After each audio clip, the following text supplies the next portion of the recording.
Okay, I've cleaned the grill. It doesn't look like it, but I've cleaned it very thoroughly. I've got just the basin here. Show the basin. I've got just the fire pit here. To actually start the coals, I use this method. I put a wine bottle in the middle of the grate. And I get the charcoal. What I do is I just put the charcoal around the wine bottle.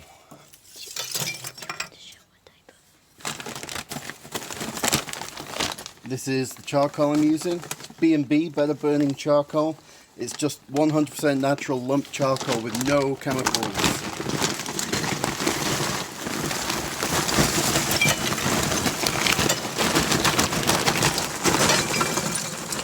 Now this is for a very long cook. It's going to be about 16, probably 16 hours.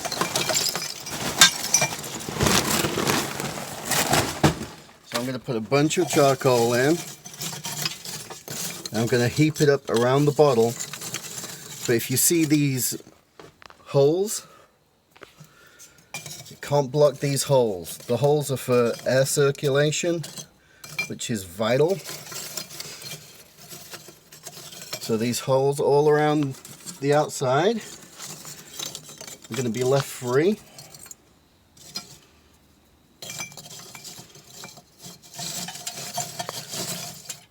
Okay, so I've got kind of a pyramid built up around the bottle. I then take the bottle out to leave a hole.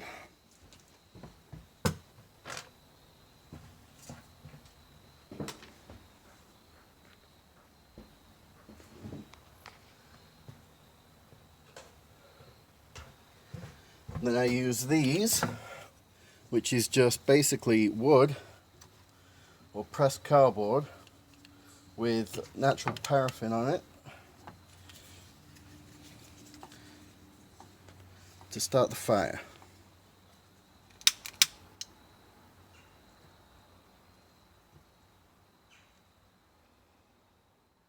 I start these up and just drop them in the hole where the wine bottle was.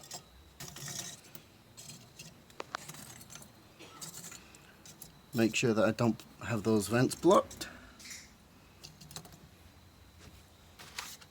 And then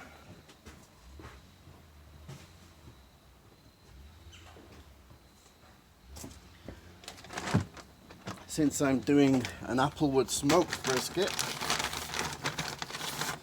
I'm going to take some chunks of apple wood and I'm just going to place these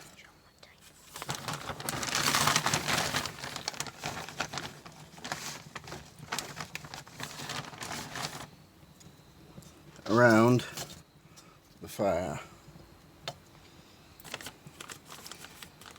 and that is going to start in my coals ready.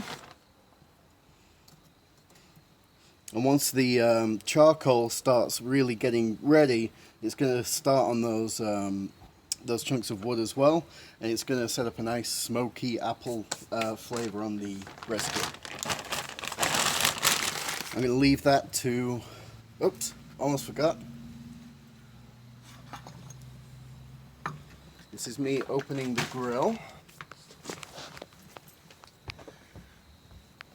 And I've got to go into the iCommand and I've got to start it up.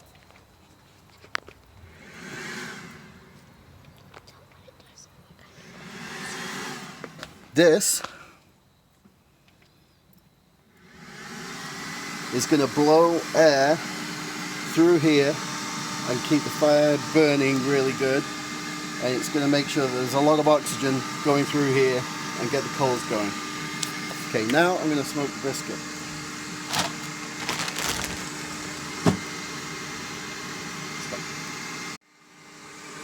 Okay, now I'm going to season the brisket. I'm going to pour olive oil over it, rub it down. Make sure we've got all this oiled up. Flip it over. Oh, by the way, I've washed my hands for the 50th time here.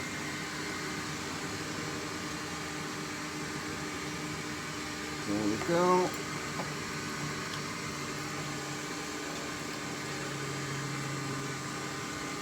This is the flat of the meat here. This is the point.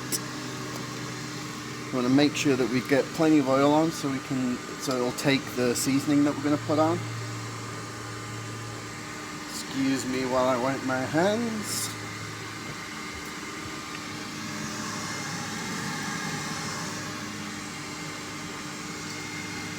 Okay. Now, the seasoning for this is a mixture of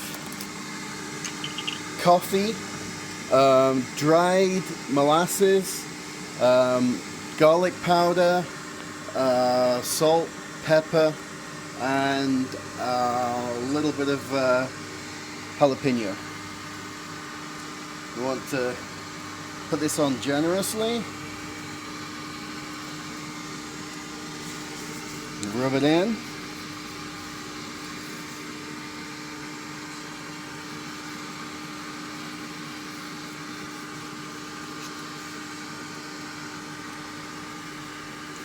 Oh, there's also some sugar in there as well.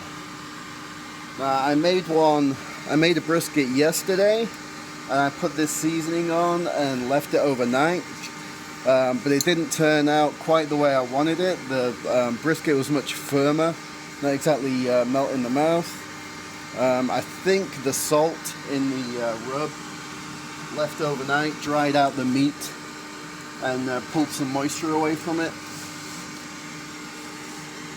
So this, I'm just putting this on right before the coals are ready.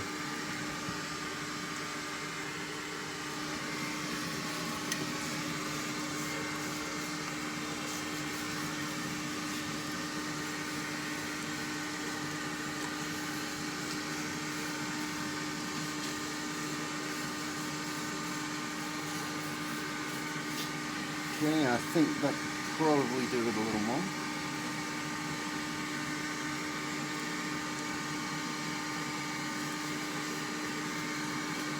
There we go.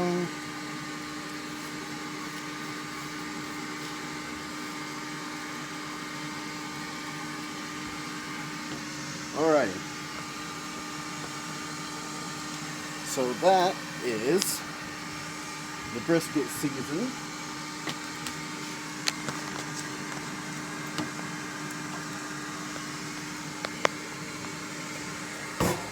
Now, put the brisket there, and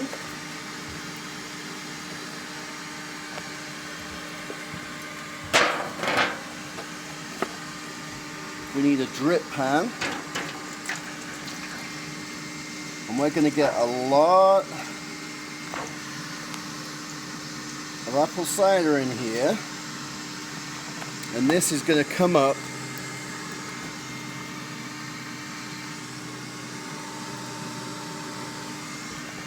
and the heat from the coals is going to go through the apple cider. The apple cider is also going to steam the meat as well, so you'll get the apple flavor from the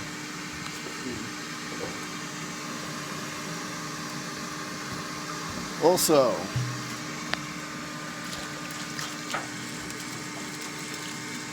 bourbon whiskey.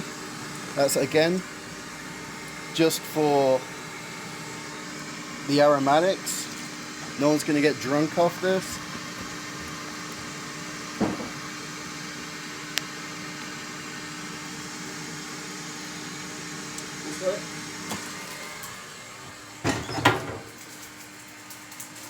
I'm also going to put a chopped onion in there.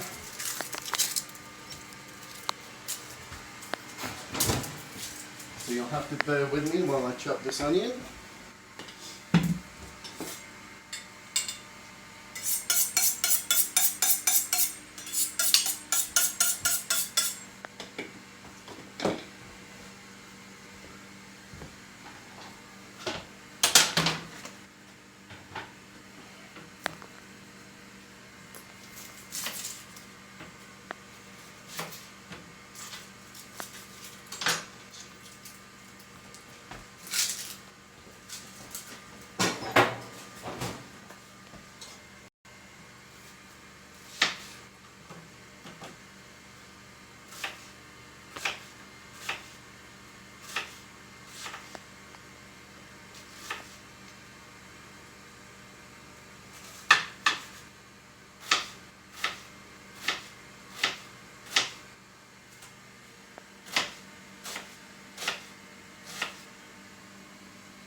Obviously, I'm not going crazy on this. It's just for the drip pan. We just want chopped onion in the drip pan. I'm not exactly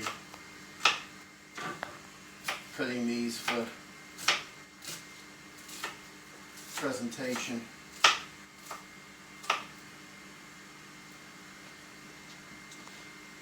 Okay.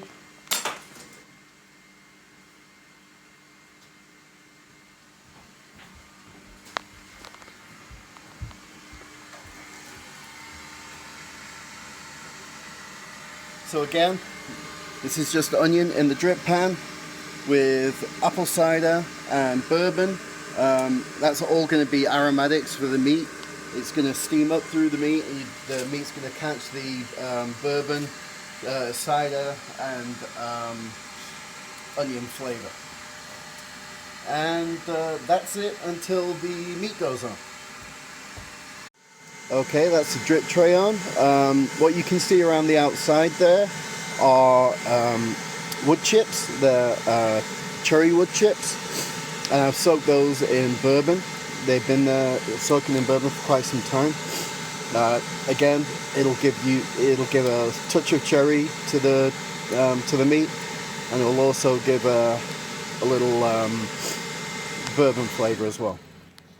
Okay, that's the fan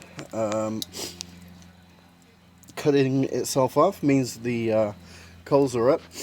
So now I'm going to put the grill on and put the meat on. Okay, that's the heat deflector on. It's just two ceramic plates that go over the coals. Put that on there. I'll put the drip tray on. I'm going to need both hands for this. 1 second. Okay, so this is the brisket, well seasoned, to make sure that we've got flavor, and it locks in this seasoning. This is apple cider vinegar and water. Just keep that juicy.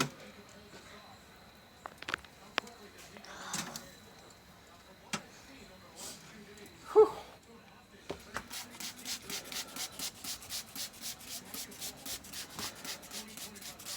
Okay.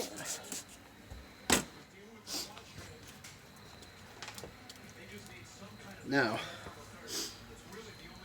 the controller that I use has got two probes. This is one probe. This is the probe that tests the temperature of the actual grill. This goes right here. This is the probe that tests the temperature of the actual meat. And this goes in the fattest part of the meat right here.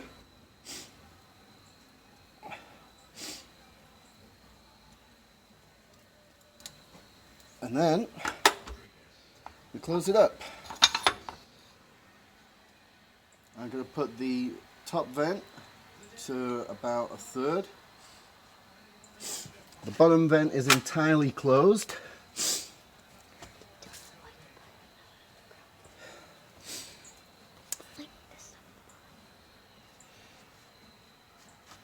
And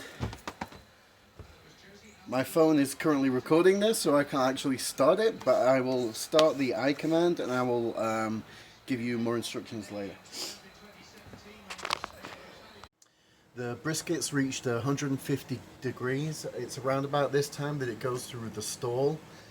So I'm going to do what's called the Texas crutch, which is we take the brisket off the smoker and we wrap it tightly, then put it back on the smoker. It should make sure that it gets past the stall quicker, and it'll keep all the juices locked in. Alrighty, this is the brisket, and it's looking like it's got a good bark on it. It will probably not have as good a bark as if I had just left it, but it should be much juicier. I've got heat resistant food gloves on.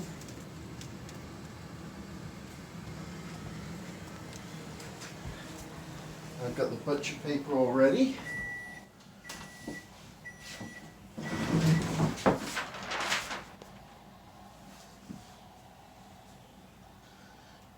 There we go.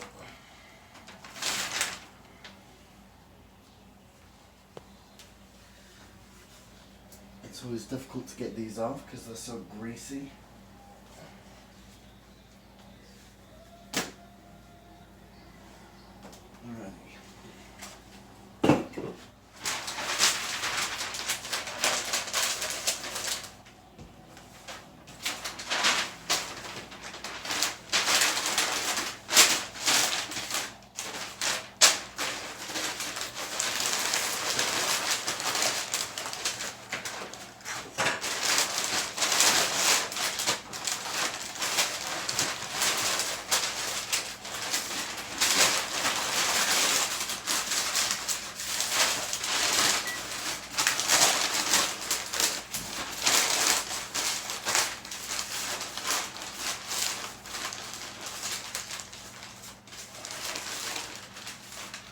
Alrighty, back on it goes.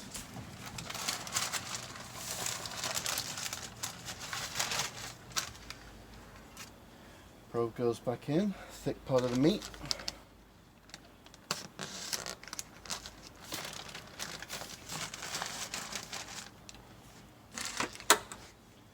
I'm done.